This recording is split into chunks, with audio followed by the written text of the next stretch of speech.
Hello everyone, आज हम लोग बात करने वाले हैं इस संविधान संशोधन सीरीज में 7th कॉन्स्टिट्यूशनल अमेंडमेंट एक्ट 1956 की। दोस्तों, जैसा आप लोग जानते हैं कि 1952 के बाद हमारे देश में भाषाई राज्यों का जो डिमांड है वो बढ़ने लग गया और पोटी श्रीरामुलु जी का जब डेथ होता है तेलुगु मूवमेंट में, उसके बाद आंध्र प्रदेश पहला राज्य बनता है भाषाई आधार पर गठित होने वाला। कब? तो याद रखेंगे 1 अक्टूबर 1953। इसके बाद जब विभिन्न राज्यों में आपका भाषा के आधार पर राज्यों का मांग उठने लग गया, तो क्या होता है 1953 में एक राज्य पुनर्गठन आयोग का क्या होता है गठन होता है, जिसके हेड होते हैं आपके फजल अली और उसमें मेंबर होते हैं एच.एन. कुंजरू और के.एम. पानिक्कर। इनका रिपोर्ट आता है सितंबर 1955 में और उसके बाद ये भाषाई आधार पर राज्यों के गठन का प्रस्ताव देते हैं। ये सिफारिश करते हैं कि राज्यों का गठन जो है वो भाषाई आधार पर हो सकता है। हमारे पार्लियामेंट के द्वारा एक स्टेट रीऑर्गेनाइजेशन एक्ट पारित किया जाता है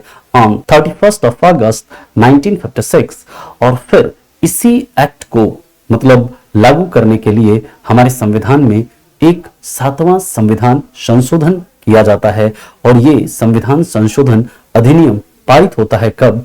1 नवंबर 1956। इसके तहत दोस्तों याद रखिएगा, सबसे पहले क्या होता है 14 स्टेट और 6 यूनियन टेरिटरी का गठन होता है। इसके द्वारा जो हमारे संविधान के अंदर पार्ट 7 है और जो आपका आर्टिकल 238 है, जिसमें कि part A, part B, part C, part D states थे, इन स्टेट्स के सिस्टम को अबालिश कर दिया गया। साथ ही साथ दोस्तों राज प्रमुख का पद हुआ करता था, उस पद को समाप्त कर दिया गया। इसके तहत ही आर्टिकल 153 में चेंज किया गया और वहां पर प्रोविजन किया गया कि एक ही पर्सन को 2 या 2 से ज्यादा राज्य का गवर्नर अपॉइंट किया जा सकता है।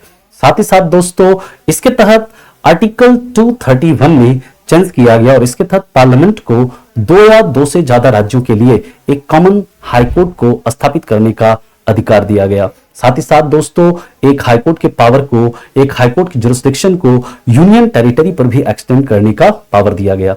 इसके तहत दोस्तों याद रखिएगा कि जो सुप्रीम कोर्ट के रिटायर्ड जज हैं और हाई कोर्ट के जो रिटायर्ड जज हैं, उनको सुप्रीम कोर्ट या हाई कोर्ट में एक एक्टिंग जज या एडिशनल जज के रूप में अपॉइंट करने का प्रावधान किया गया। साथ ही साथ दोस्तों आर्टिकल 170 और आर्टिकल 171 में चेंज किया गया, जिसके तहत जो आपका लेजिस्लेटिव काउंसिल है, इसका स्ट्रेंथ पहले हुआ करता था 1/4 of total strength of legislative assembly, जिसे बढ़ा करके कितना कर दिया गया? याद रखिएगा 1/3 of total strength of legislative assembly.